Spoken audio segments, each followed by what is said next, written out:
જૈન સાહિત્ય academy trust માં ફરી એકવાર આપ સૌ કોઈનું સ્વાગત છે, વંદન છે.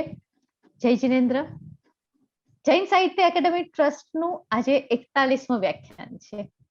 આ સાહિત્યના સર્ટિફિકેટ કોર્સમાં આપણે કુલ 80 વ્યાખ્યાનો કરવાના છીએ.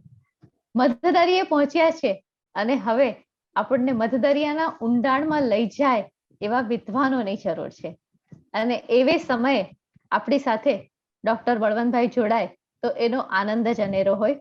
તો જૈન સાહિત્ય એકેડેમી ટ્રસ્ટના સર્વ ટ્રસ્ટીઓ, સર્વ સ્વાધ્યાયીઓ વતી ડોક્ટર બળવંતભાઈ જાનીનું હું સ્વાગત કરું છું.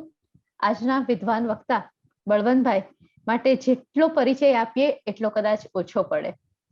બળવંતભાઈ ને માત્ર સૌરાષ્ટ્ર ઓળખે છે કે માત્ર ગુજરાતી સાહિત્યના લોકો ઓળખે છે એવું નથી, પરંતુ હિન્દી સાહિત્ય હોય કે પછી કોઈ પણ સાહિત્ય કેમ ન હોય. અમારા મહારાષ્ટ્રમાંથી પણ જો કોઈ વાત કરતું હોય ને એમ કહીએ કે બળવંતભાઈ આने वाले हैं तो कि हाँ वो तो हमको पता है, वो आपके मध्यकाल के बहुत बड़े संशोधक है.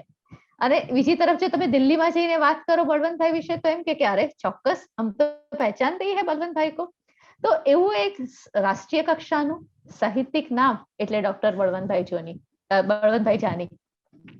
ગુજરાતી ભાષા સાહિત્ય ભવન, સૌરાષ્ટ્ર યુનિવર્સિટીના પૂર્વ પ્રાધ્યાપક અને અધ્યક્ષ, આર્ટ્સ ફેકલ્ટીના પૂર્વ ડીન, હેમચંદ્રાચાર્ય ઉત્તર ગુજરાત યુનિવર્સિટીના પૂર્વ કુલપતિ અને વેસ્ટ જોત ભોપાલના પૂર્વ ચેરમેન.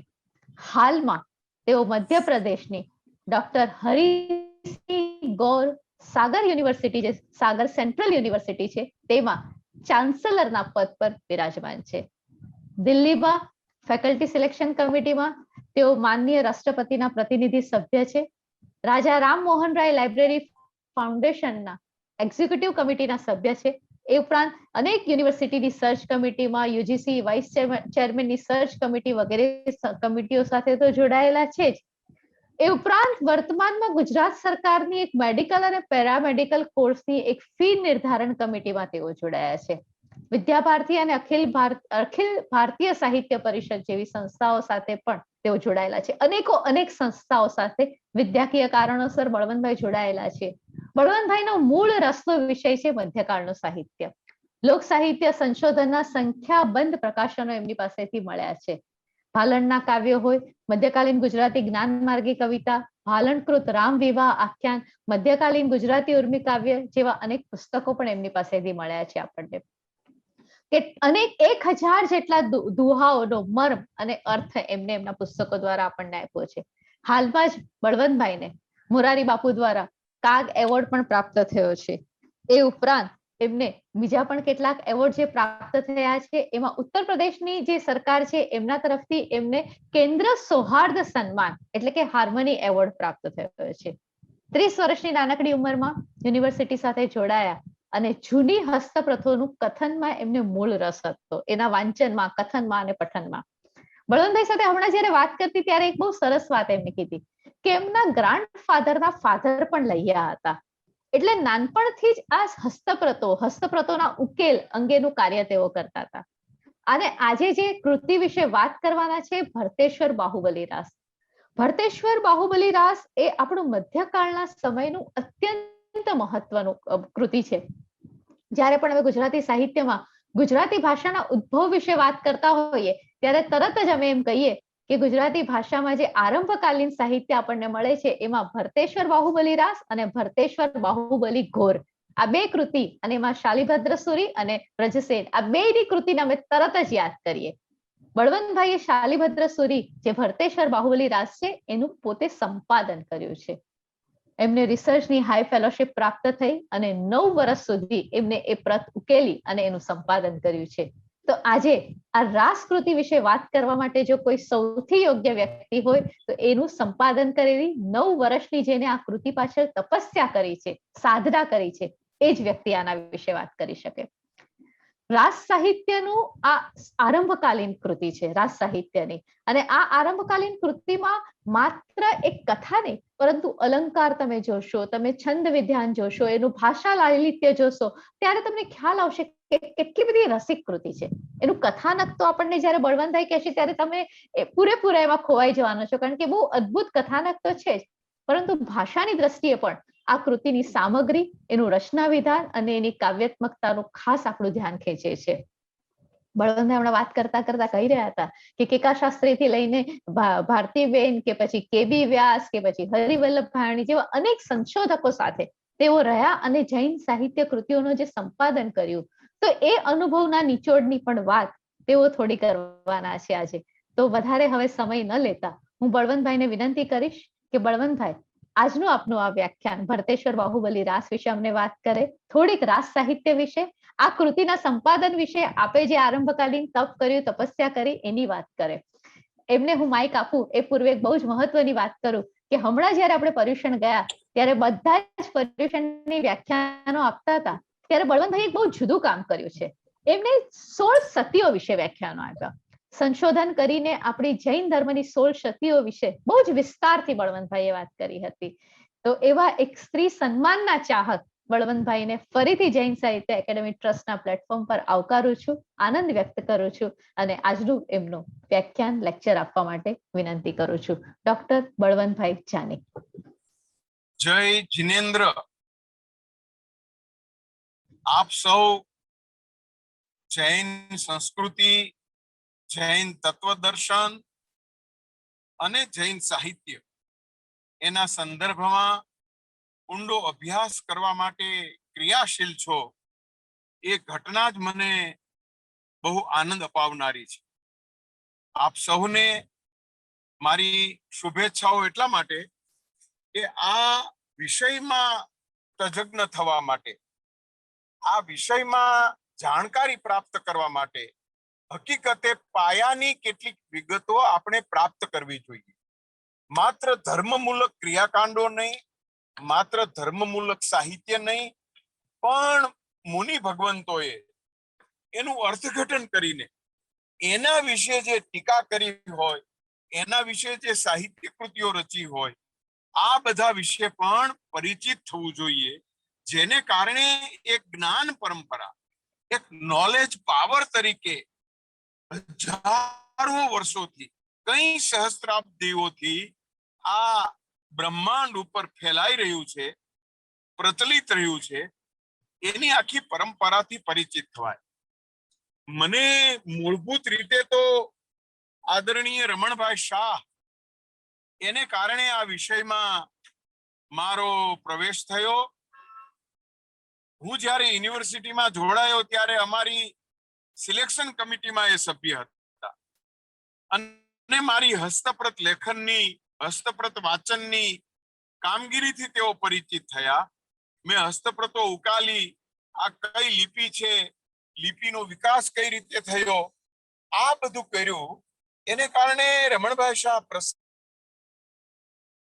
નહીં, પછી મારી સાથે એમણે ગાઢ સંપર્ક કર્યો. પર્યુષણ વ્યાખ્યાન માળામાં બોલાવે, મને જૈન યુવક સંઘના જ્ઞાન સત્રમાં નિમંત્રે, અને જ્યારે જ્યારે લાઇબ્રેરીના કામે મુંબઈ આવવાનું થાય ત્યારે મહાવીર જૈન વિદ્યાલયમાં હું ઉતરું અને કોરા સાહેબનો પરિચય, જંબુ વિજય મહારાજ સાહેબ જે રીતે આગમો એડિટ કરતા એનો પરિચય, આમ પ્રારંભથી જ, એટલે કે મારી યુનિવર્સિટી અધ્યાપક તરીકેની જૈન સાહિત્ય તરફ મને દોરી ગઈ. મારો વિષય તો હતો આધુનિક ગુજરાતી, અર્વાચીન ગુજરાતી, નવલકથા સાહિત્ય. પીએચડી પણ મારું એમાં હતું. પણ પછી મારું શિફ્ટિંગ મેન્યુસ્ક્રિપ્ટોલોજીમાંથી જૈનોલોજીમાં થયું અને જૈનોલોજીનું વ્યવસ્થિત રીતે અધ્યયન કરવા માટે લગભગ ઘણા પુસ્તકો વાંચ્યા, ઘણા મિત્રોને મળવાનું થાય. ભાયણી સાહેબને, લાલભાઈ, દલપતભાઈ પ્રાચ્ય વિદ્યા મંદિરમાં, નગીનભાઈ, દલસુખભાઈ માલવણિયા, આવા અનેક પંડિતો સાથે મારો સંપર્ક વધ્યો અને મને થયું કે મારે કંઈક ગંભીર કામ લેવું જોઈએ. હસ્તપ્રત્યની તાલીમ, ઉકેલની મારી શક્તિમતી અને સંપાદનની પદ્ધતિ ને કારણે મારે આમાં પ્રવેશવું જોઈએ. એટલે મેં હાયર રિસર્ચ માટે, પોસ્ટ ડોક્ટર ફેલોશિપ માટે ભરતેશ્વર બાહુબલી રાસ પસંદ કરી. એનું લાલચંદ ભગવાનજી ગાંધીનું કામ મેં જોયું હતું, મુનિ જીનવીજીનું કામ જોયું હતું, હિન્દીમાં દશરથ ઓઝાએ જે કામ કર્યું હતું એ મેં જોયું હતું, અને મને એનાથી સંતોષ નહોતો. મુનિજી પાસે એક પ્રત હતી, એક પ્રત અમારે બરોડામાં પણ હતી. એ પ્રત મેળવી અને મેં નિર્ણય કર્યો કે ભરતેશ્વર બાહુબલી રાસને અધિકૃત રીતે સંપાદિત કરીને એક શ્રદ્ધેય વાચના આપીને એનું અર્થઘટન અને એનો અનુવાદ આપો.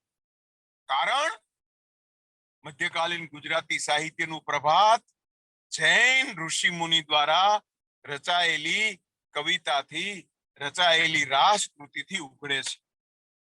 ભરતેશ્વર બાહુબલી ઘોર અને ભરતેશ્વર બાહુબલી રાસ આ મધ્યકાલીન ગુજરાતીના આરંભના બે સ્તંભો છે. એની ઉપર મધ્યકાલીન ગુજરાતી સાહિત્યની ઇમારત ખડી છે. તો આ બે સ્તંભોમાંથી મહત્વની કૃતિ જેની હસ્તપ્રતો સુપ્રાપ્ય છે એ મેં મેળવી અને એનું સંપાદન, એનો અર્થઘટન, એનો અર્થકોશ, એનું વ્યાકરણ અને મૂળ કથામાં ક્યાં ક્યાં કેવા પલટાઓ લાવ્યા છે, મૂળ કથાનક શું છે, એટલે પૌમચર્ય, ત્રિશસ્ય સલાકા પુરુષ, અમુક કથાઓ આગમ વગેરેની એમાંથી હું પરિચિત થયો. મને ખ્યાલ આવ્યો કે ભરતેશ્વર બાહુબલી રાસની કથા તો 14 ઠવણીમાં છે અને 203 કડી છે. તમે જુઓ, શાલીભદ્ર સુરી, વજ્રસેન સુરીના શિષ્ય, રાજ પટ્ટાભિષેકના પટ્ટધાર, એવા મહાન ગચ્છના, આવા ગચ્છાધિપતિના આવા વિદ્વાન શિષ્ય ભરત અને બાહુબલી રાસની કૃતિની રચના કરે છે ત્યારે શું કરે છે? આ મારા રસનો વિષય રહ્યો, મારા ચિંતનનો વિષય રહ્યો અને મારા અધ્યયનનો વિષય રહ્યો. એટલે મેં જોયું કે 14 ઠવણી પૌમચર્યની કથા કે ત્રિશસ્ય સલાકા પુરુષની, આદિ તીર્થંકર વૃષભદેવની કથા, એની સાથે એના બે પુત્રોની કથા, એમાંથી શું મેસેજ આપવા માટે આ કથાનક પસંદ કર્યું છે? સંદેશ માધ્યમથી સમાજમાં પ્રસ્તુત કરવા માંગતો હોય છે. બાકી કથાનક તો હતું જ. પૌમચર્યની કથા પણ કહી શક્યા હોત. એ ત્રિશસ્ય સલાકા પુરુષની અંતર્ગત જે વૃષભદેવનું ચરિત્ર છે એની વાત પણ માંડી શક્યા હોત. પણ આ વ્યાકરણ શાસ્ત્રી, છંદના જ્ઞાતા, કાવ્ય રસજ્ઞના અભિજ્ઞાતા શબ્દ વાપરવો પડે એટલી હદે રસને, અલંકારને, પ્રાસ, અનુભવ મારી દૃષ્ટિએ સૌંદર્ય શાસ્ત્ર આપણે શોધી શક્યા નથી. એટલે જૈન સાહિત્યની સાહિત્યિક ગુણવત્તા આપણે બહુ મૂકી શક્યા નથી. દરેક સર્જકને એનું એસ્થેટિક હોય છે, દરેક પરંપરાને એનું સૌંદર્ય શાસ્ત્ર હોય છે. જૈન સાહિત્યનું એસ્થેટિક શું છે એ પણ મારે ખોજવું હતું. એટલે મારે એનાથી પરિચિત થવા માટે મધ્યકાલીન જૈન સર્જક કઈ રીતે ઉદ્યુક્ત થાય છે સાહિત્ય સર્જન માટે. બીજા મધ્યકાલીન સર્જન કરતા સાહિત્યમાં એના કર્તાઓ બાલ્યાવસ્થામાં દીક્ષિત થયા હોય, જ્ઞાન શાસ્ત્રનો અભ્યાસ કર્યો હોય, વ્યાકરણ શાસ્ત્ર, દર્શન, નવ્ય ન્યાય, આ બધાનો અભ્યાસ નાની ઉંમરમાં કરે અને કંઠસ્થ થાય બધું, પછી સર્જનાત્મક તરફ વળે. અને નિત્ય, ગોચરી, વિહાર, એને કારણે સમાજનું નિરીક્ષણ, સમાજનો ઊંડો ખ્યાલ એને પ્રાપ્ત થાય. અને આ કારણે જૈન સાહિત્યના સર્જકો ગોચરીમાં જતા હોય અને પાછા સ્વાધ્યાયરત હોય. અને આ લોકોનો કવનકાળ પણ, કવનકાળ એટલે તમે લખવાનું શરૂ કર્યું હોય એ વર્ષથી લખવાનું પૂરું કરો ત્યાં સુધીનો સમયગાળો, એને કવનકાળ કહેવાય. મધ્યકાલીન ગુજરાતી સાહિત્યમાં લગભગ મહત્વના કવિઓનો કવનકાળ 30, 40, 45 વર્ષ નથી. તો જૈન કર્તાઓનો કવનકાળ બાલ્યાવસ્થામાં દીક્ષિત થયા હોય, કિશોરાવસ્થામાં દીક્ષા સાથે અભ્યાસ કરવાનું કામ પૂરું કરીને એ લગભગ 22-25 વર્ષની ઉંમરે તો સર્જનાત્મક વળે, સર્જનાત્મક સર્જન તરફ વળે. સ્તોત્ર, પદ, ગાન એના સર્જન તરફ વળે અને એનું આયુષ્ય તો ઓછામાં ઓછું 80-90 વર્ષનું હોય. એટલે જૈન સર્જકોનો કવનકાળ મને જે જોવા મળ્યો છે એમ નહીં, વિદ્વાનોએ ચિંધી બતાવ્યો છે એટલું જ નહીં, આપણને દસ્તાવેજી આધાર સાથે મળે છે કે ઓછામાં ઓછો કવનકાળ 45 વર્ષનો અને 80 વર્ષનો. વિપુલ સર્જન કરવાની એની પાસે તક, એની પાસે સમયાવધિ અને એની પાસે સમય અને એની પાસે જ્ઞાન અને એની પાસે ચિંતન અને એની શું કહેવું, કઈ રીતે કહેવું એની પૂરી સૂઝ. એને કારણે આ જૈન સર્જકોનું સાહિત્ય એક વિશિષ્ટ આભા નહીં, વિશિષ્ટ મહત્તા જ નહીં, પણ એક innovative and indigenous status in the field of literature ઊભું કરી શક્યું છે. પણ આપણે એની સાહિત્યિક વિભાવના, એના સાહિત્યિક અલંકારો પ્રયોજવાની એની શક્તિ, એનો અભ્યાસ એનાથી પરિચિત નથી. છવણી, કારણ કે એની પાસે પ્રાકૃત, અપભ્રંશ, અર્ધમાગતી ની પરંપરાનો ખ્યાલ છે. દોહા, ચોપાઈ અને ક્યાંય વર્ણ સગાઈ ન હોય, વર્ણાનુપ્રાસ હોય નહીં કે યમક ન હોય એવું તો બને જ નહીં. આવી ગુણવત્તા, આવું કૌશલ્ય, આવી એની પાસેની સર્જનાત્મક શક્તિ, અભિજ્ઞતા હોવાને કારણે મારી દૃષ્ટિએ જૈન સાહિત્યકારો એક બહુ મહત્વના સ્થાન અને માનના અધિકારી છે, કારણ કે એ તાલીમ પ્રાપ્ત સર્જકો છે. કોઈના આશીર્વાદથી, કોઈના ચમત્કારથી કે કોઈના શક્તિપાતથી લખવા તરફ વળ્યા છે એમ નહીં. એને સ્કિલ કેળવી, તાલીમ લીધી છે, ગ્રંથો વાંચ્યા છે, ગ્રંથોનો અભ્યાસ કર્યો છે, ગ્રંથો કંઠસ્થ કર્યા છે અને પછી એ લેખન તરફ વળ્યા છે. એટલે મારી દૃષ્ટિએ જૈન સાહિત્યકારો એ ખરા અર્થમાં સાહિત્યિક તાલીમ, કાવ્યશાસ્ત્રની અભિજ્ઞતા અને સાહિત્ય લેખનની એક સૂઝ, એક સ્કિલ એમને ધારણ કરી છે. એટલે મને પ્રશ્ન થયો કે મારે આ ભરતેશ્વર બાહુબલી રાસની કૃતિને કઈ રીતે જોવી. સંપાદિત તો કરી, અર્થઘટન પણ કર્યું, પણ how to assess, how to evaluate the text.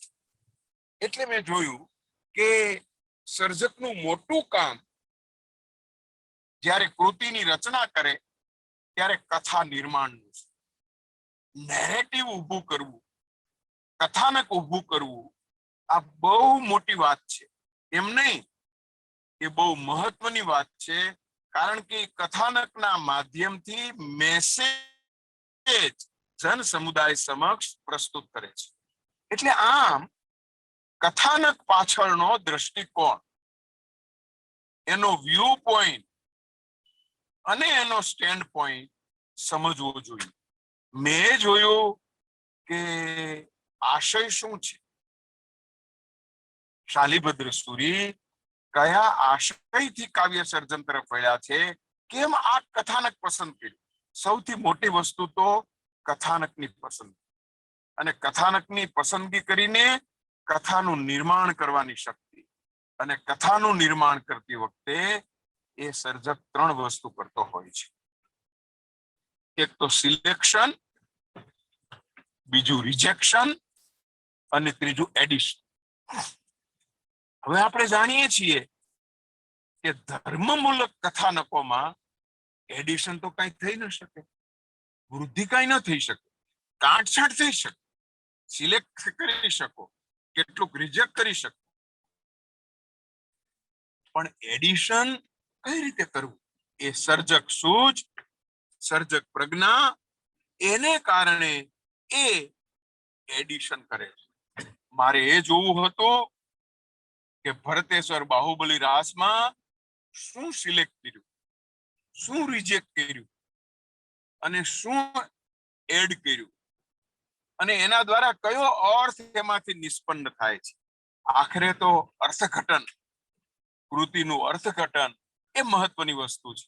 એટલે મારા રસનો, મારા અભ્યાસનો અને મારા સંશોધનનો વિષય માત્ર કૃતિના પાઠ મેળવવા, માત્ર કૃતિના અર્થો આપવા, માત્ર એનું ગ્રામર આપવું એટલા પૂરતો સીમિત નહોતો. એમાં રહેલા વ્યક્તિ નામોની સૂચિ, એમાં રહેલા યુદ્ધ હથિયારોની સૂચિ, આ બધું શાસ્ત્રીય રીતે કરવાનું જ હોય.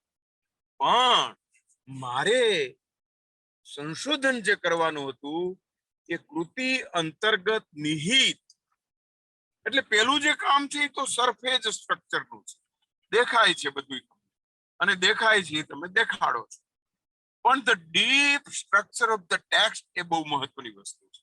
એટલે કૃતિના 2 સ્ટ્રક્ચર હોય છે, એક સરફેસ સ્ટ્રક્ચર અને બીજું ડીપ સ્ટ્રક્ચર. એટલે મેં એના ડીપ સ્ટ્રક્ચરનો સ્ટડી કર્યો, કથાને કઈ રીતે વિભાજિત કર્યું છે.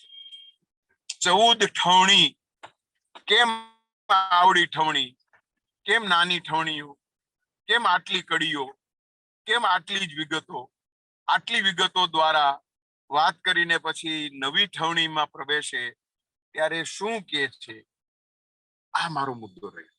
અને મેં જોયું કે ભરતેશ્વર બાહુબલી રાસ એ ભલે બ્રાહ્મીની, સુંદરીની 2 ભગિનીઓ, અને એ ભગિનીઓ પાછી ભ્રાતા પ્રબોધિતા, અને એને પાછા આદ્ય તીર્થંકર પિતા એની પાસેથી સ્વયં ઉપદેશ ગ્રહણ કર્યો. આવો પરિવાર, એની આ કથા છે. પણ અહીંયા પરિવારમાં સુમંગલા, સુનંદા, બીજા 98 ભાઈઓ બહુ આવતા નથી. અરે બ્રાહ્મી કે જેનાથી લિપિ થઈ, સુંદરી, બાહુબલીને પ્રબોધ્યો, એ પણ આવતા નથી. એનો પણ મુદ્દો કેન્દ્રમાં આવતો નથી. આ એક બહુ મોટી વસ્તુ મને જોવા મળી, અને એની પાછળનો જે દ્રષ્ટિકોણ હતો એ સમજવા હું પ્રયત્નશીલ રહ્યો. તો મને લાગ્યું કે સર્જકનો આશય શું છોડવું.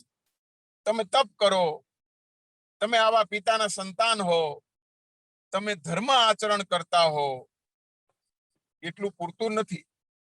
તમારામાં ગર્વ ન આવવો જોઈએ. આ કથા ગર્વ ગંજનની કથા છે. ગર્વ ગળી જાય પછી જ મુક્તિ છે, પછી જ કેવલ જ્ઞાન છે. આટલું બધું તપ કર્યું, હિંસા છોડી દીધી, આ ત્યાગ કર્યો, ભાઈને માફ કર્યો, પણ મનમાંથી ગર્વ ન ગયો ત્યાં સુધી એ પ્રાપ્ત થશે. એટલે ભરતેશ્વર બાહુબલી રાસ એ ગર્વ ગંજનની, ગર્વને ડાળવાની, ગર્વને ગળાની કથા છે.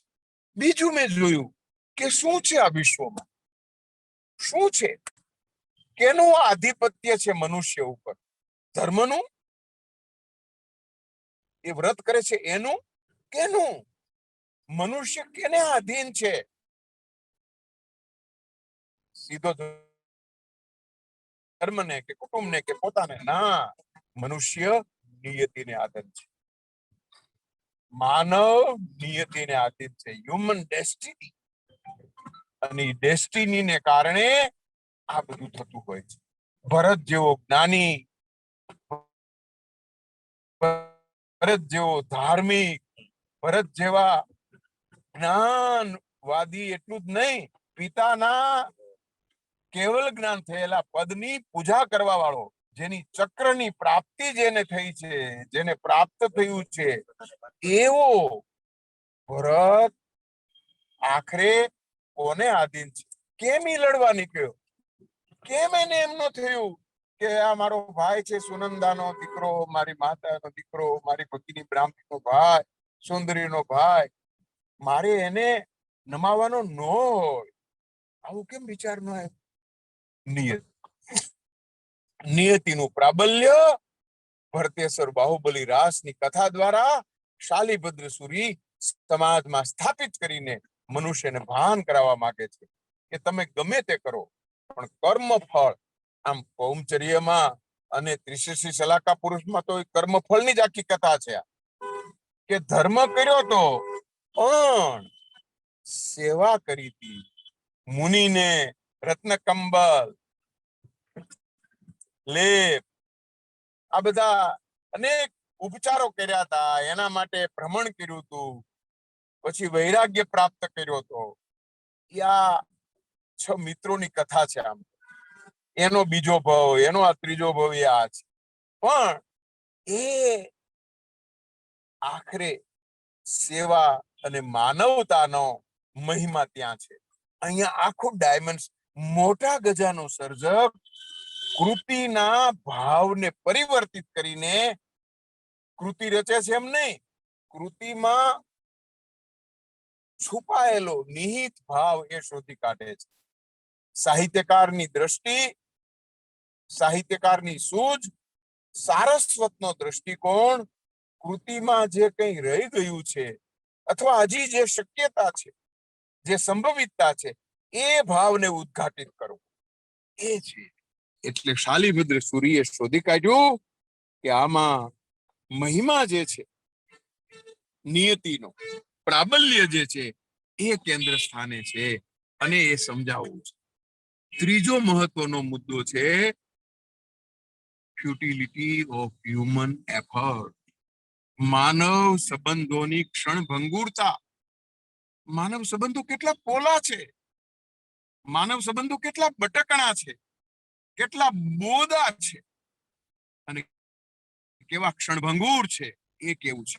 બેન સાથે કેવો વ્યવહાર કરે, ભાઈ સાથે કેવો વ્યવહાર કરે, દૂત સાથે કેવો વ્યવહાર થાય, કેટલી દૂર વ્યવહારની કથા મિત્રો સાથે, સ્નેહીઓ સાથે માણસના સંબંધો કેમ બગડી જાય છે, સંબંધો કેમ સ્થિર નથી રહેતા?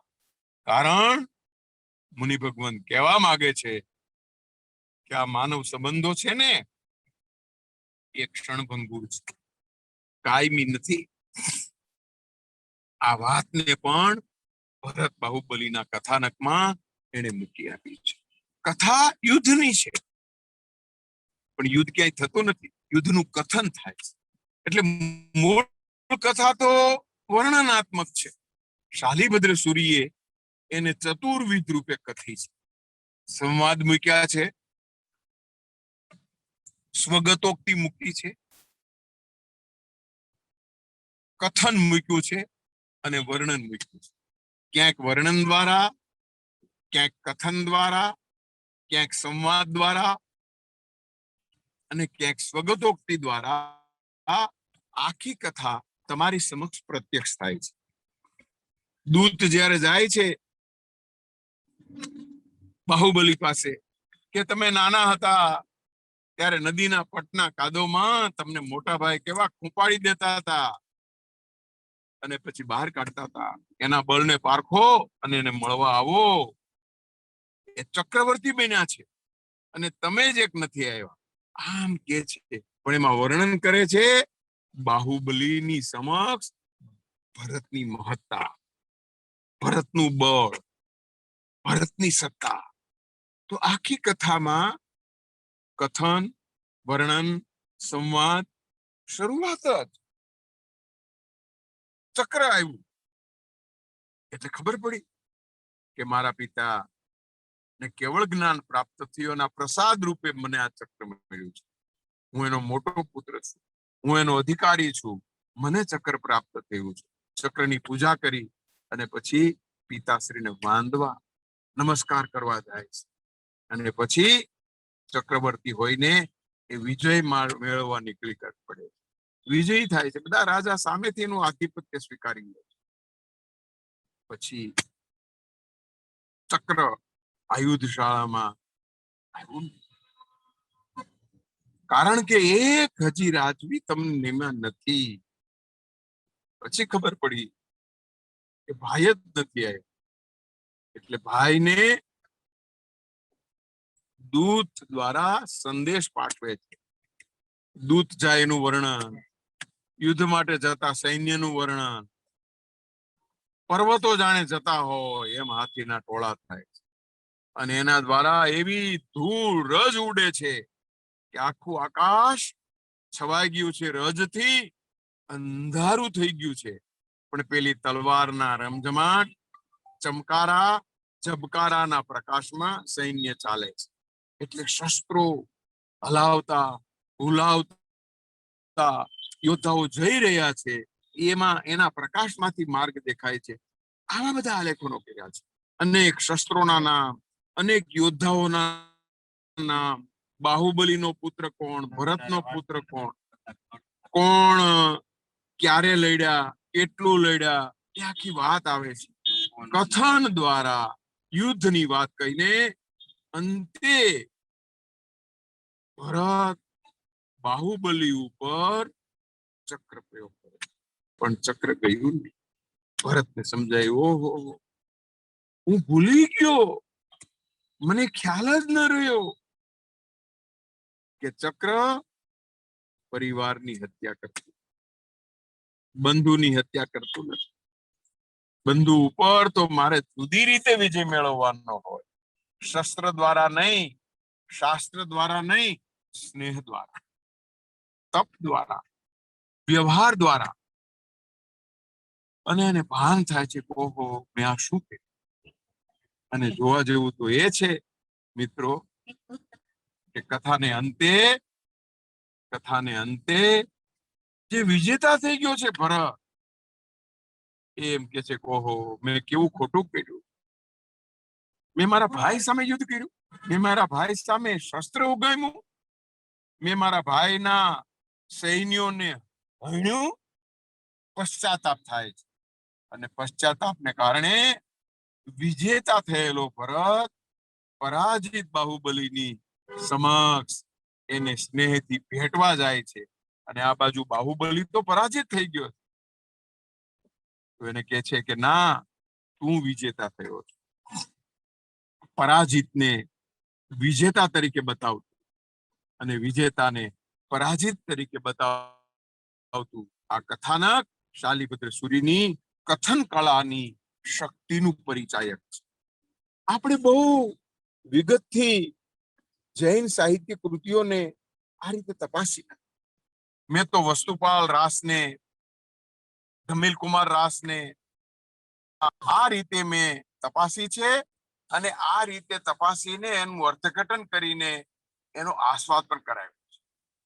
જૈન કૃતિઓમાં જે કથાનકો છે ને, એનું વૈવિધ્ય જૈન કથા સાહિત્ય માત્ર ભારતીય કથા સાહિત્યમાં નહીં, વિશ્વ કથા સાહિત્યમાં શીરમોર છે. કેમ? શા માટે? કારણ કે કથા ત્યાગ અને વૈરાગ્યનો સંદેશ આપે છે. અને બીજો સૌથી મહત્વનો સંદેશ આપે છે એ માનવતા.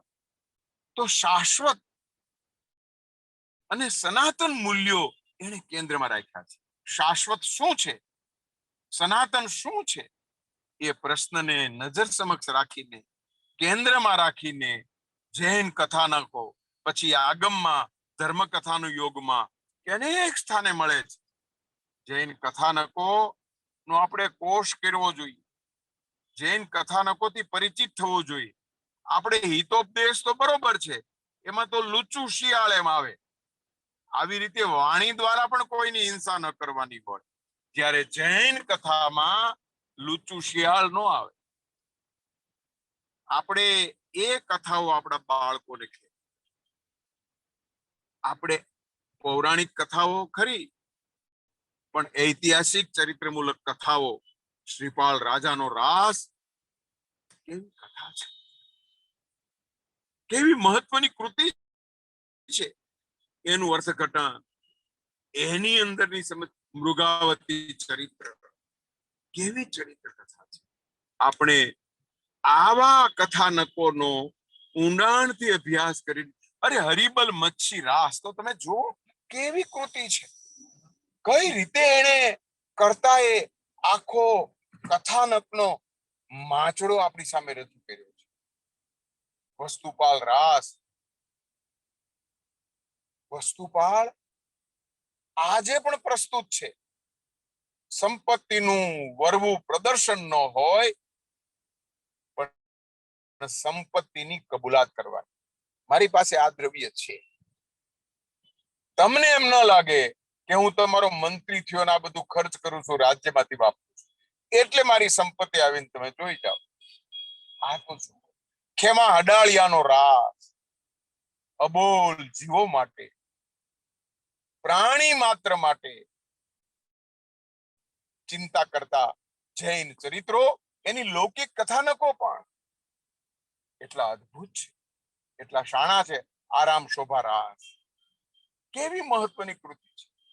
ચરિત્રો અન્ય સૃષ્ટિ સાથે, પશુ સૃષ્ટિ, પ્રાણી સૃષ્ટિ સાથે પણ કેવો વ્યવહાર રાખે છે.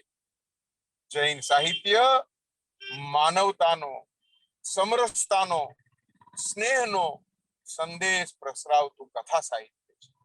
એ કથા સાહિત્યનું નિર્માણ, એ કથા સાહિત્યનું આલેખન વર્ષો પૂર્વે થયું, આગમમાં એ પછી સંગ્રહિત થયું, સંચિત કર્યું.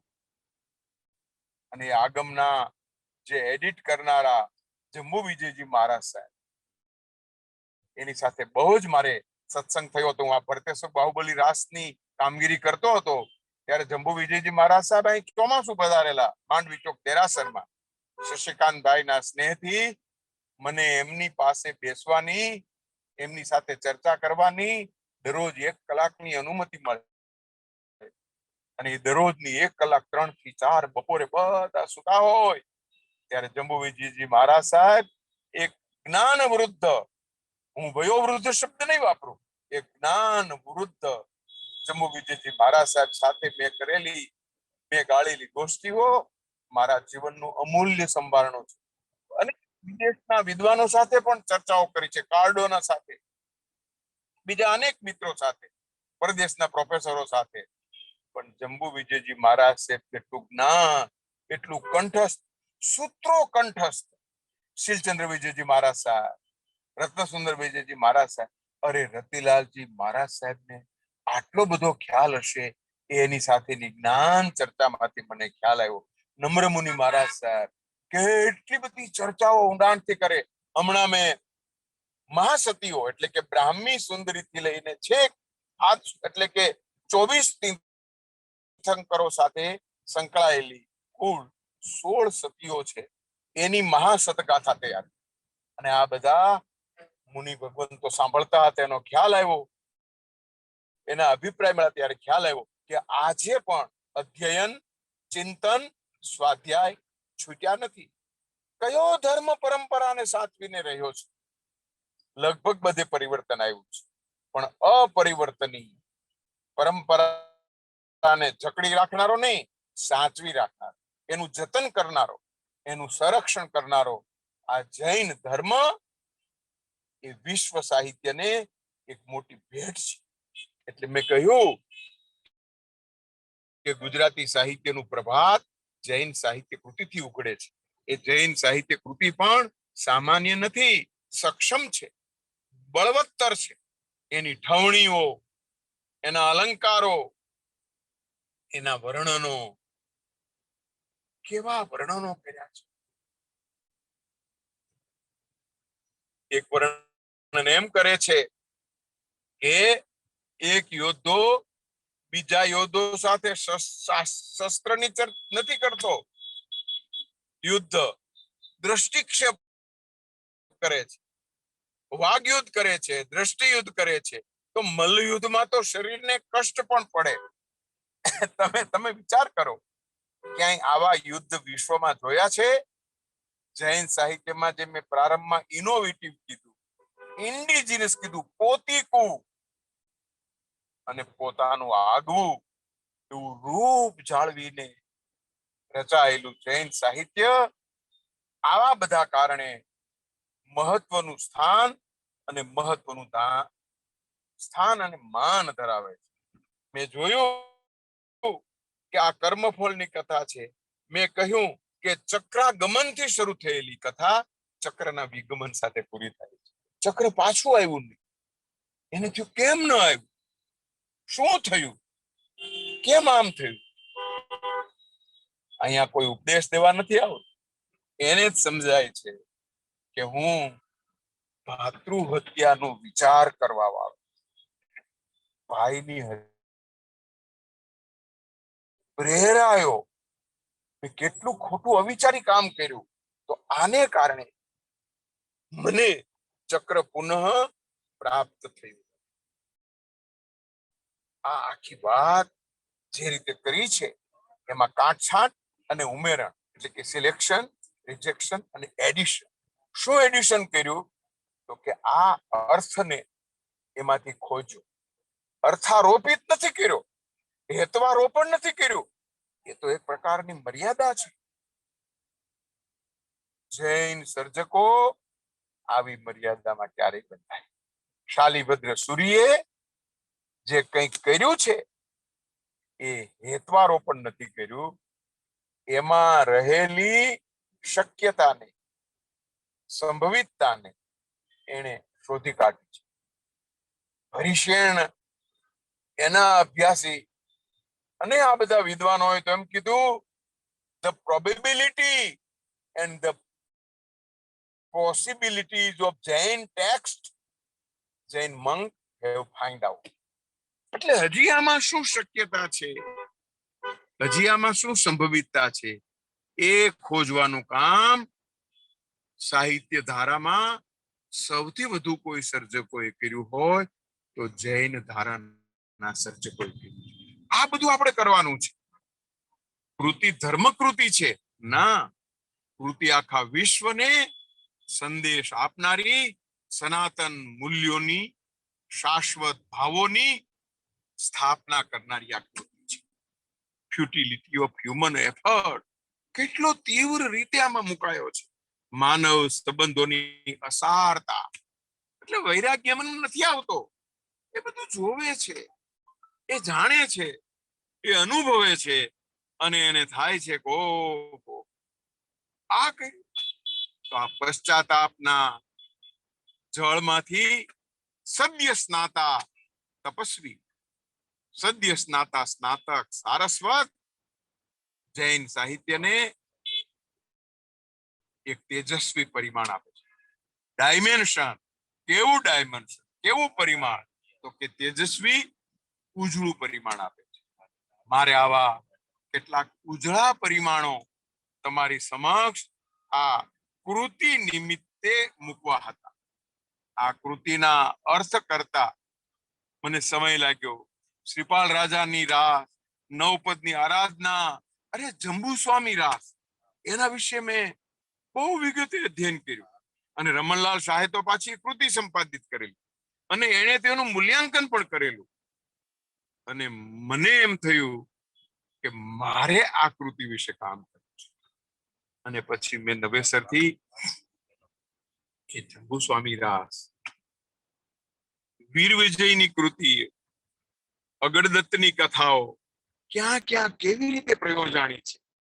ઇન્ડિયન નેરેટિવ ઉપર કામ થાય છે. એટલે કે પ્રાચીન ભારતીય કથા સાહિત્ય એટલે યુતોપદેશને આપણે જાણીએ છીએ બધી કથાઓના નામો, કથા સાગર, પણ why not Jain literature, why not Bauddh literature, બૌદ્ધ જાતકો અને જૈન આગમો કથાનો ભંડાર છે. આ નેરેટિવ એટલે કે જૈન નેરેટિવ, જૈન કથા સાહિત્ય કેમ આપણા અભ્યાસનો વિષય બનતું નથી? એની રાસકૃતિઓ, એના પ્રબંધો એ આખ્યાનની પરંપરાની સામેની એક આગવી કથન પરંપરા છે. બળવંતભાઈ મૂળભૂત રીતે અત્યારે સમાપન તરફ જ હતા. મૂળભૂત રીતે જે વાત આજે તેઓ કરવા ધારતા હતા અને એમને જે કેટલીક વાત કરી એની થોડીક આપણે વાત કરીએ તો મૂળભૂત રીતે આ આપણી રાસ સાહિત્યની એક પ્રથમ કૃતિ છે. એટલે જ્યારે પણ આપણે અપભ્રંશ સાહિત્ય તરફથી જે ગુજરાતી ભાષાનો પાયો જે નાખ્યો, જેની વાત બળવંતભાઈએ કરી કે વજ્રસેન અને આપણે શાલીભદ્ર આ બંને આપણા એ સમયના બહુ જ પાયાના સાહિત્યકારો, બંને સીમાસ્તંભ સમાન અને ભરતેશ્વર અને બંને એક જ કથાનક પસંદ કરીને કૃતિ રજૂ કરે છે. એક જણ ભરતેશ્વર બાહુબલી ઘોર અને એક જણ ભરતેશ્વર બાહુબલી રાસ એવી કૃતિ પસંદ કરે છે. મજાની વાત એ છે કે આ કૃતિની જે રચના થઈ હતી અને એનો અત્યારે મેં સમય એટલા માટે પસંદ કર્યો કારણ કે આ કૃતિ ફાગણ મહિનામાં રચાઈ હતી. અને રાસ સાહિત્ય એ સમયમાં રાસ ખરેખર તો લખવા માટે નહીં પણ તો ભજવવા માટેનું સાહિત્ય હતું. અને એ રૂપે કે આ સાહિત્ય પણ ભજવાય અને કઈ રીતે ભજવાય તો કે યુદ્ધના માહોલમાં કઈ રીતે આપણે એનાથી બહાર આવીને આપણી વૃત્તિના શમન તરફ જઈએ એનો મૂળ હેતુ હતો, જેની વાત આજે આપણને બળવંતભાઈએ કરી. બળવંતભાઈએ ત્રણેક વસ્તુ પ્રત્યે અહીંયા ધ્યાન આપ્યું કે નિયતિનું પ્રાબલ્ય શું છે, મનુષ્યની નિયતિ શું છે, મનુષ્યની મૂળ સાધના એને કઈ તરફ લઈ જનારી હોવી જોઈએ એની વાત કરતા હતા. આ કૃતિ જે છે એ ઈસવીસન 1185 ની છે, વિક્રમ સંવત 1241 ની આસપાસની કૃતિ છે. ગઈકાલે જે છંદની વાત કરી, આ કૃતિમાં ભરપૂર છંદ છે. એટલે તમે એક પછી એક છંદોની યાદ કરો તો તમને કદાચ ખ્યાલ આવે કે તમે જે ગઈકાલે છંદ ભણ્યા હતા એવા જ એક છંદો નહીં પણ તો એક રણકાર ઉભો કરે એવા છંદ છે. હું એકાદ પંક્તિ તમારી સામે બળવંતભાઈ જો જોડાય તો ત્યાં સુધી રાહ જોઈએ છે તો એટલી વાત ત્યાં સુધી હું કરું કે ટલટલિયા ગિરી ટૂક ટોલ ખેચર ખલભલિયા, ટલટલિયા ગિરી ટૂક ટોલ ખેચર ખલભલિયા, કડડીય કડડીય કુરમ કંધ સંધિ સાયર જલજલિયા. હવે આ કૃતિ એકચ્યુઅલી અમે ભણી ગયા છીએ અને અભ્યાસક્રમમાં પણ કૃતિ હતી. તો એમાં આવે છે આખી વાત કે સૈનાની કદમ કૂચ છે તો કડતીય કુરમ કંધ સંધિ સાયર જલજલિયા. સૈનાની કદમ કૂચ ચાલે છે, ગિરિશખરો એને કારણે કંપિત થઈ ગયા છે, પક્ષીઓ ખળભળી ઉઠ્યા છે અને ધરતીએ પોતાની પીઠ ઉપર ધારણ કરેલા કાચબાની પીઠમાંથી કડેડાટી બોલાઈ રહી છે. ટલટલિયા ગિરિટુ ગિરિશખરો કંપિત થઈ ગયા છે, ટોલ ખેચર ખલબલિયા પક્ષીઓ ખળભળી ઉઠ્યા છે, કડડીય કુરમ કુરમ એટલે કાચબો, કંધ સંધિ ધરતીએ પોતાની પીઠ ઉપર ધારણ કરનાર કાચબાની પીઠમાં કડેડાટી બોલી અને સાગર છલકાઈ ગયા. કેમ આવું થયું તો કે છે કે ચારે તરફથી જે સમગ્ર સૈન્ય છે એ દૂરથી આવી રહ્યું છે અને હથિયારોની જે ચમક છે એને કારણે આવું થઈ રહ્યું છે.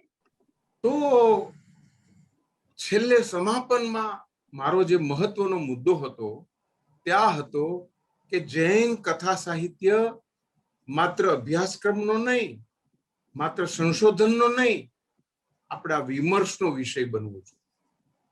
ભારતીય કથા સાહિત્ય આટલી હદે ભારતીય કથા સાહિત્યના જૈન, બૌદ્ધ અને બ્રાહ્મણ કથાનકો માંથી સૌથી વધુ કામ થતું હોય તો આ બ્રાહ્મણ કથાનકો એટલે કે પુરાણ ને ઉપનિષદ અને કથા સરિસાગર ને એના વિશે થાય છે. જૈન કથા સાહિત્ય, જૈન ધર્મ કથાનું યોગ અને એમાં પણ વિવિધ ઐતિહાસિક ચરિત્રલક્ષી કથાઓ, લૌકિક ચરિત્રલક્ષી કથાઓ, પુરાણ લક્ષી કથાઓ, ધર્મ ચરિત્રલક્ષી કથાઓ, કેટલું વૈવિધ્ય છે. અને બધી જ કથાઓ સાથે જે મહિમા પડેલો છે એ ભારતીય સંસ્કૃતિની મહત્વની બાબતનો પડેલો છે અને એના તરફ લગભગ આપણે ધ્યાન ગયું. મને લાગે છે કે આ ભરતેશ્વર બાહુબલી રાસ એક પ્રારંભની જ કૃતિ એવી છે અને પછી તો પરંપરા સુદૃઢ થઈ, પછી પરંપરા સમૃદ્ધ થઈ અને એમાં ઉમેરણ થતું ગયું અને કેવા કેવા કર્તાઓ આપણી પાસે વીર વિજય આવે છે, કેવા કેવા કર્તાઓ યશો વિજય સૂરી આવે છે. સમુદ્ર વહાણ સંવાદમાં એક સંવાદ છે. અમર્ત્ય સેનનું હમણાં એક પુસ્તક બહાર પડ્યું છે, એનું નામ છે આર્ગ્યુમેન્ટેટિવ ઇન્ડિયન. ખાસ વાંચજો. મારે એની સાથે બહુ બહસ થઈ હતી એ બહાર પડ્યું ત્યારે કે આમાં તમે જૈન ડાયલોગ, આર્ગ્યુમેન્ટ, એમાંની બૌદ્ધિકતા, એમાંની પ્રજ્ઞા તમે બતાવી નથી.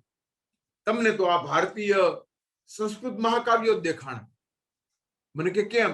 પછી મેં એને કીધું, સમુદ્ર વહાણ, યશો વિજય સુરી તો કેટલા વિદ્વાન, પ્રકાંડ પંડિત, નવ્ય ન્યાયના, અને એને સમુદ્ર વહાણ સંવાદમાં કહ્યું, સમુદ્ર અને વહાણનો સંવાદ છે, એટલે સમુદ્ર પૂછે છે કોણ મહત્વનું, કોની મહત્તા વધારે? તો કેવું પડે છે સમુદ્રે કે તારે એનું મહત્વ, તારે મોટો. તો કે તું તો સમુદ્રને પછી વહાણ કે છે, તું તો બધાને ડૂબાડે છે, હું બધાને તારું છું. સમુદ્ર વહાણના સંવાદમાં જે તર્કબદ્ધ દલીલો છે, તાર્કિક ચર્ચાઓ છે, એમાંથી પ્રજ્ઞા પ્રગટ થાય છે. મને આવા બધા કારણે જૈન સાહિત્યમાં ઊંડો રસ પડ્યો છે. કોઈ કારણથી નહીં, અકારણ. મારે કશું પ્રાપ્ત કરવું નથી, મારે કઈ બહુ મોટો વ્યાખ્યાતા થઈ બહુ છવાઈ જવું નથી, કઈ પ્રાપ્ત કરવું નથી. ના, ભારતીય જ્ઞાન સંહિતાનો એક સંપૂર્ણ જૈન પ્રજ્ઞા વિજ્ઞાન છે, જૈન પ્રજ્ઞા શાસ્ત્ર છે, જૈન જ્ઞાન સંહિતા છે. અને આ જૈન જ્ઞાન સંહિતાની કથાકૃતિઓમાં પણ આ જ્ઞાન વિભાજિત થયેલું છે, વર્ગીકૃત થયેલું છે. આ બધી કથાઓ સામાન્ય નથી. જંબુ વિજય, આપણા જંબુ સ્વામી રાસમાં ચોરની, પ્રભવ ચોરની કેવી બધી કથાઓ આવે છે. આડ કથાઓનું પણ મહત્વ છે. બહુ મોટા અભ્યાસી એમ કહ્યું કે નાનકડા કથાનકો કે મહાકથાનકો એ મહત્વના નથી, પણ ક્યારેક કોઈક સર્જક આવા નાનકડા કથાનક દ્વારા પણ મોટો સંદેશ આપી જતો હોય છે, અને ક્યારેક મોટું કથાનક માં સંદેશ કંટ્રાઈવ થઈ જતો હોય છે. મારી દૃષ્ટિએ નાના નાના ઉપકથાનકો જંબુ સ્વામી રાસની મહત્તા છે, અને એના દ્વારા એક ઇન્ટિગ્રિટી, એક ઇન્ટિગ્રેટેડ ટ્રુથ એમાંથી પ્રગટ થાય છે. નવપદની આરાધના, શ્રીપાલ રાજાનો રાસ પણ એક આવી કૃતિ છે. આપણે એના તરફ વળ્યા નથી. આ નિમિત્તે જંબુ વિજય મહારાજ સાહેબ યાદ આવ્યા, માંડવી ચોકનું દેરાસર યાદ આવ્યું, શશિકાંતભાઈ મહેતા યાદ આવ્યા. કેવો સમય હતો, કેવા કાળમાં મેં આ કાર્ય શરૂ કર્યું, અને કાર્ય મને ક્યાં પહોંચાડી લઈ જાય છે. મને ખૂબ આનંદ છે કે હું બૌદ્ધની થેરીનો અભ્યાસ કરી શક્યો, સાથે સાથે હું જૈન મહાસતીનો અભ્યાસ કરી લીધો, અને હવે હું ચારણ આઈઓનો અભ્યાસ કરું છું. મારે કેવું છે કે પ્રાચીન કે મધ્યકાલીન સમયમાં માતૃશક્તિ, માતૃસત્તા પણ ધર્મની આરાધક હતી, ધર્મની પોષક હતી, ધર્મની રક્ષક હતી, અને સમાજની ઉદ્ધારક હતી. આ નારી શક્તિ અહીંયા પણ કેન્દ્રમાં છે. પણ શાલિભદ્ર સૂરીએ આપણને આ રાસમાં એનાથી છેટા રાખ્યા છે. પણ જે બે ભાઈઓ જે ગર્વને કારણે કેવળ જ્ઞાન પ્રાપ્ત કરી શકતા નથી, એ ગર્વ હટે છે, એનું ઘમંડ નીકળી જાય છે, એને સમજાય છે, અને એનું વિગલિત થાય છે એનું અંતર, ત્યારે એ પ્રાપ્ત કરે છે. એટલે મહત્તા ધર્મની ચોક્કસ છે, મહત્તા ક્રિયાકાંડની અવશ્ય છે, પણ તમારામાંથી ગર્વને, તમારામાંથી ઘમંડને, તમારાથી આઈ, કેપિટલ આઈ, એક હમણાં ચિત્રનું પ્રદર્શન હતું, તો હું જોવા ગયો હતો, તો મેં આમ એક ચિત્રની સામે ઊભું જોતો હતો કે આ શું છે. કશું નહોતું, માત્ર લાલ લીટો હતો. એટલે મને ચિત્રકાર આવ્યા કે શું જોવો છો? આનો શું અર્થ છે કઈ સમજાતું નથી, એક લીટો કર્યો છે તમે. કે ના ભાઈ, એ લીટો નથી, એ કેપિટલ આઈ છે. અને આ જગતનો નાશ કેપિટલ આઈએ જે કર્યો છે, એ કેપિટલ આઈ ઈર્ષ્યાનું જનક છે. એટલે મને રોબર્ટ ફ્રોસ્ટની પેલી કવિતા યાદ આવે છે, આઈસ એન્ડ ફાયર. સુરેશ દલાલ બહુ હોશિયાર હતા, બહુ જોરદાર વિદ્વાન હતા. એણે આ કવિતા 4 લોકોને મોકલી, નિરંજન ભગતને, જયંત કોઠારીને, ઉમાશંકરને, તમે આના અનુવાદ કરો. એટલે એ મને પણ યાદ રહી ગઈ. બહુ નાનકડી કવિતા છે. Someone says, કેટલાક લોકો કહે છે આ જગતનો નાશ હિમ પ્રપાતથી થશે. બરફ પડશે અને જગત નાશ થઈ જશે. કેટલાક લોકો કહે છે આ જગતનો નાશ અગ્નિથી થશે. અગ્નિ ફાટી નીકળશે અને જગત બળીને ભસ્મીભૂત થઈ જશે. પણ હું કહું છું કે આ જગતનો નાશ હિમ પ્રપાતથી પણ નહીં થાય, અગ્નિથી પણ નહીં થાય. પણ બટ 4 વખત લખે છે. પણ એટલે to be or not to be માત્ર શેક્સપિયરનો પ્રશ્ન નથી, દરેક સર્જકનો આ પ્રશ્ન છે.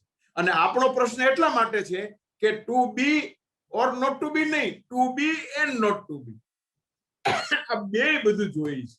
એટલે કે છે કે આ જગતનો નાશ હિમ પ્રપાતથી થશે, કેટલાક કહે છે આ જગતનો નાશ અગ્નિથી થશે.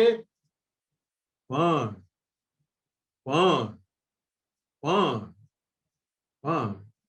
મને લાગે છે કે આ જગતનો નાશ અગ્નિથી પણ દાહક,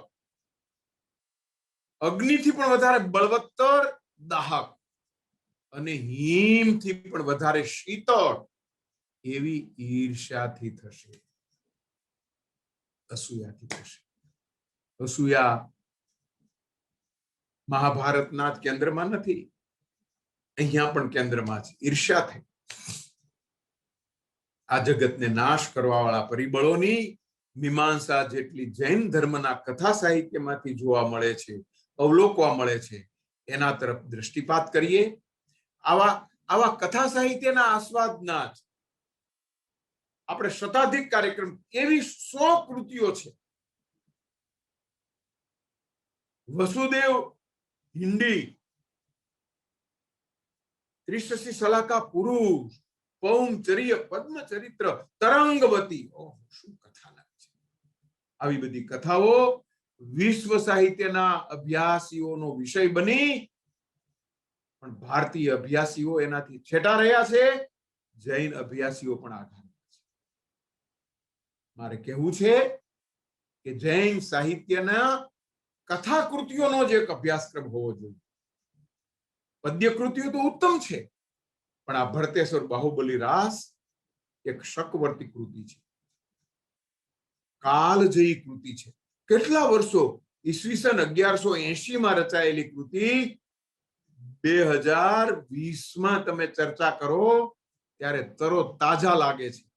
એમ નથી લાગતું કે આ કૃતિ આજે પ્રસ્તુત નથી. આ કૃતિ આજે પણ પ્રસ્તુત છે, કારણ કે કાલજયી કૃતિ છે. આવી કાલજયી કૃતિની કેટલીક વિગતો, કેટલાક અંકોડાઓ, હું એકાદ પારિવારિક મુશ્કેલીમાં હતો, એની વચ્ચે પણ મને જે શાતા મળી, હું જે એમાં કોન્સન્ટ્રેટ કરી શક્યો, મને બધું યાદ રહી ગયું. મને ચિંતા હતી કે કંઈક ભૂલાઈ જશે તો, કોઈક મુદ્દો નીકળી જશે તો, પણ મને આપ જેવા ધૈર્ય લોકોની સમક્ષ મને જે આજે ધર્મલાભ પ્રાપ્ત કરાવવાનો તમે જે તક પાડી છે, એ ધર્મલાભ પ્રાપ્ત થયો. આપની સમક્ષ આ વાત મૂકી શક્યો, એની પ્રસન્નતા સાથે મારા વિચારને વિરામ આપું છું. નમસ્કાર. જય જિનેન્દ્ર. ખૂબ આભાર બળવંતભાઈ આપનો. આપે આજે ભરતેશ્વર બાહુબલી રાસ વિશે, શાલિભદ્રકૃત જે કૃતિ છે એના વિશે આજે આપે વાત કરી. આપની વાતનો જે મુખ્ય વિષય હતો તે એક કૃતિનું એડિટિંગ, ડિલીટિંગ અને સિલેક્શન, આ 3 મુદ્દા એક કૃતિમાં મહત્વના હોય છે. અને એમાં કઈ રીતે અહીંયા સિલેક્ટ કરીને, એક ચોક્કસ કથાનકને સિલેક્ટ કરીને વાત રજૂ કરવામાં આવી છે. ગુજરાતી સાહિત્યની અને જૈન સાહિત્યનો આરંભકાલીન આ જે રાસ છે એ 1185 ની આસપાસ લખાય છે અને ખૂબ જ મહત્વનો રાસ છે આરંભકાલીન હોવાને કારણે. અને સાથે સાથે એની ભાષામાં પણ એક જે લયબદ્ધતા છે, છંદ છે, એને કારણે જે મહત્તા છે એની આપણે થોડીક વાત કરી. આપણે બીજો મહત્વનો મુદ્દો એ કહ્યો કે ડીપ સરફેસ અને એનું ઉપરનું, ડીપ અને ઉપરનું સરફેસ, આ બે બાબત જે છે, એક ઉપર છેલ્લી બાબત છે અને એનું એક ડીપ બાબત છે, જેને તમે સરફેસ સ્ટડી કહો છો અને ડીપ સ્ટડી કહો છો.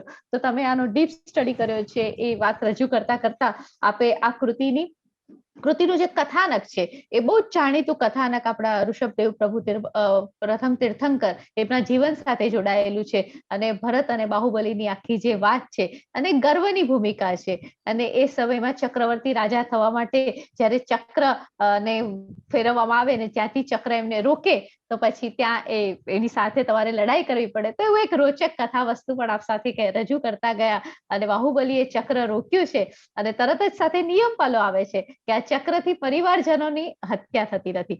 બળવંતભાઈ સતત પ્રવાસમાં હતા અને છતાં પણ એમના જે અવાજનો પ્રભાવ છે ને એને કારણે આખું વ્યાખ્યાન આપણા સૌ સુધી પહોંચી શક્યું. તો એ ચક્રને રોકે છે કારણ કે પરિવારનો સભ્ય છે અને પરિવારનો સભ્ય હોવાને કારણે બંને ભાઈઓ વચ્ચે ચક્રથી તો એની હત્યા નથી થતી, એનું મૃત્યુ નથી થતું. અને પછી યુદ્ધની વાત આવે છે અને યુદ્ધમાં પછી એક આખું યુદ્ધનું વર્ણન આવે છે. આજે આખી કૃતિ છે એ કૃતિની મૂળ ભૂમિકા જ આખું યુદ્ધ છે. એની વાત બળવંતભાઈ સતત આપણને કહી રહ્યા હતા. એમાં યુદ્ધ દેખાડ્યું નથી પણ યુદ્ધના વર્ણનો છે, એની ભાષામાં એ આખો એનો નાદ છે. ખરેખર આ યુદ્ધના જે નાદનું સૌંદર્ય છે ને એ આ કૃતિમાં બહુ સરસ રીતે પ્રગટ થયું છે. કેટલાક સરસ અલંકારો અને પ્રતીકો પણ આ કૃતિમાં આગળ જતા આવતા જાય છે, જેની પણ વાત થોડી ઘણી તમે કરતા ગયા સાથે સાથે. અને કૃતિને તમે 3 વિભાગમાં મૂકી હતી. એક તરફ માનવ સંબંધોની તમે વાત કરી કે માનવ સંબંધોની જે મહત્તા છે એ કઈ રીતે જૈન કથાનકોમાં આવતી હોય છે. બીજી તરફ નિયતિ એ કઈ રીતે કથાનકોમાં આવતી હોય છે. અને છેવટે આપણે પામવું શું છે કે જ્યારે ગર્વનો નાશ થતો હોય છે અને ત્યારે આપણી જે પ્રાપ્તિ હોય છે એ પ્રાપ્તિ મહત્વની છે. અને જૈન કથાનકોની મૂળભૂત બાબત જ આ છે. એનું સતત તમે વાત કરતા ગયા અને સાથે ઘણી બધી સમુદ્ર વહાન અને તરંગવતી અને આરામ શોભા રાસમાળા બંનેનો પણ આપ ઉલ્લેખ કરતા ગયા અને સાથે જંબુ વિજય મહારાજથી રહીને સર્વ બીજા આપણા જે સંશોધકો છે એમનો પણ આપ ઉલ્લેખ કરતા ગયા. બળવંતભાઈના હાથ નીચે આજ સુધીમાં 38 જેટલા સંશોધકો તૈયાર થયા છે પીએચડીના અને એમાંથી 4 થી 5 જેટલા આપણા મહાસતીજીઓએ પણ એમના હાથ નીચે પીએચડી કર્યું છે. અને આજે આવી એક મધ્યકાળના સમયની અપભ્રંશ ભાષાની અસરવાળી એક પ્રાકૃત ભાષ્યની કૃતિ. આ કૃતિમાં પ્રાકૃત ભાષા અને અપભ્રંશ ભાષા બંનેનો એક વિશિષ્ટ સુમેળ પણ આપણને જોવા મળે છે. એ કૃતિ વિશે બળવંતભાઈ આપણી સાથે ખૂબ જ વિસ્તારથી વાત કરી. બાહુબલીના દૂતની વાતથી જે કૃતિ શરૂ થાય છે અને પ્રસ્તાવની આપણે અહેવાલના કરવામાં એટલે કે નકારવામાં આવે છે અને આખો મહાસંવાર થાય છે અને છેવટે જે સૌથી મહત્વની વાત આવે છે એ છે ભરત એનો પશ્ચાતાપ કરે છે, પ્રાયશ્ચિત કરે છે કે આ જે થયું છે એ પ્રાયશ્ચિતની વાત બળવંતભાઈ ત્યાં આપણે રોકાઈને પોતે કહ્યું કે ના, એ કે છે કે ના આ તો ખોટું થયું. કારણ કે અને છેવટે તે બંને ભાઈઓ ધર્મના શરણે જ્યારે જાય છે અને ધર્મના શરણે ગયા પછી ગર્વ નથી છોડતા ત્યાં સુધી મૂળ પ્રાપ્તિ નથી થતી. તો ધર્મના શરણે ગયા પછીની જે પ્રાપ્તિ છે એના માટે ગર્વને છોડવો આવશ્યક છે. આવી એક કથાનકની ઉત્કૃષ્ટ વાત આજે ભરતેશ્વર બાહુબલી દ્વારા આપણને પ્રાપ્ત થઈ છે, જેને પ્રાગ નરસિંહ યુગ કહે છે. એટલે નરસિંહ પહેલાના યુગની આ ગુજરાતી સાહિત્યની પાયાના સ્તંભ સમાન આ કૃતિ વિશે બળવંતભાઈ આપે અનેક પ્રતિકૂળ સંજોગોની વચ્ચે વાત કરી. એક શિક્ષક આવો જ હોય, સંજોગોને જે થવું હોય તે થાય પણ હું જો બંધાયેલો છું તો બંધાયેલો જ રહીશ. એ વાત સાથે આપે વાત આ રજૂ કરી છે. એ માટે આપનો ખૂબ ખૂબ આભાર હું માનું છું. જૈન સાહિત્ય એકેડેમી ટ્રસ્ટના સર્વ ટ્રસ્ટીઓ વતી આભાર માનું છું. અને આપણે ફરી પાછા આ પ્લેટફોર્મ પર મળશું એવી એક આશા સાથે આપણે અહીંયા વિરમીએ છીએ. બળવંતભાઈ આપ કઈ કહેવા ઈચ્છો છો? બસ બહુ આ ભારતીબેન ને બધા તો હું જોઉં છું તો મને એમ થાય છે કે પરિવાર વચ્ચે બેઠો છું. આ ભારતીબેન આમાં જોડાયેલા છો એ પેલા નામ નીચે વાંચેલા પણ એ તો બધા હોય ટ્રસ્ટીઓના ને એમ નામ હશે પણ તમે શ્રોતામાં હશો એ તો આમ કલ્પના પણ નહોતી. એટલે મને તો હવે એમ લાગે છે કે આ બધા લોકો મને સાંભળતા હતા. બોલી પદ્મિની નામનું નાટક રઘુવીર ચૌધરીએ લખ્યું છે. એમાં એને ખ્યાલ છે કે હું અરીસામાં જોઉં છું પણ એ અરીસાનું પ્રતિબિંબ બીજે જશે ને ન્યાનું પ્રતિબિંબ પડશે ને ત્યાં મને પેલો પાતશાહ જોશે. એ પદ્મિનીને કોન્શિયસ છે એટલે એ જોતી વખતે પણ અમુક રીતે જોવે છે. મને આ તમે બધા આટલા બધા લોકો હશો સાંભળવામાં પણ મને બહુ આનંદ થયો કે મેં એકાદ કલાક સુધી જે મારું સંચિત જે આખું હતું બધું એ તમારી સમક્ષ મૂકી શકાયું. મને ખરેખર બહુ જ ખૂબ ગમ્યું અને તમે બધા હતા એ તો અત્યારે ખ્યાલ આવ્યો એટલે બહુ આનંદ થયો. કેટલા બધા સામે પ્રજ્ઞાબેન છે, ઈલાબેન છે, અતુલભાઈ છે, બધા બહુ જ બધાને મારા જય જિનેન્દ્ર. અને સેજલબેન, તમે બહુ સારું કર્યું, મને આ નિમિત્તે આમાં સાંકળ્યો તો અમારી પાસે થોડુંક આહુતિ આપવા માટેનું ઘી હતું, એ મેં આહુતિ આપી અને આવી તક આપી એનો બદલ તમારો ખાસ આભાર, ઋણ સ્વીકાર કે તમે આવા મૂળ વસ્તુ એ છે ભારતીબેન કે અત્યારે ઠેકાણું ક્યાં છે. મોરાર સાહેબે એક ભજનમાં લખ્યું છે, વાતું કેને કહીએ રે, તમે ક્યાં કયો. ખૂબ વાંચ્યું હોય, વિચાર્યું હોય, પણ તમારી સામે સાંભળવા વાળો કોઈ વર્ગ તો જોઈએ ને. એટલે વાંચીને પછી આનંદ થવાનો, પણ આ શેર કરવાની જે આખી વસ્તુ હોય એનો ખૂબ આનંદ હોય છે. એટલે મારી દૃષ્ટિએ તો આ એક પ્લેટફોર્મ હતું, વર્ચ્યુઅલ પ્લેટફોર્મ. એમાં આટલા બધા દૂર દૂર બેઠેલા લોકો બધા સાંભળતા હતા. એ મને આમ ખબર નહોતી કે આ રીતે બધું હશે, પણ બહુ આનંદ થયો. કોર્સ એટલે મને એમ કે વર્ગખંડ હશે ને એમાં થોડા બેઠા હશે ને હું બોલતો હશે ને બધા સાંભળતા હશે, વર્ચ્યુઅલ ક્લાસરૂમ હશે એમ હતું. પણ ખૂબ મજા આવી. તમે બધા ઘણા બધા વિદ્વાન મારી દૃષ્ટિએ, તમારી દૃષ્ટિએ તો તમે એમ જ માનો કે અમે સામાન્ય છીએ, પણ તમારી બધાની અભ્યાસ નિષ્ઠા જાણું છું, તમારું તપ જાણું છું, તમારું તેજ જાણું છું. એટલે મારાથી કાંઈ એવું આશાત ના થયું હોય તો મિચ્છામિ દુક્કડમ.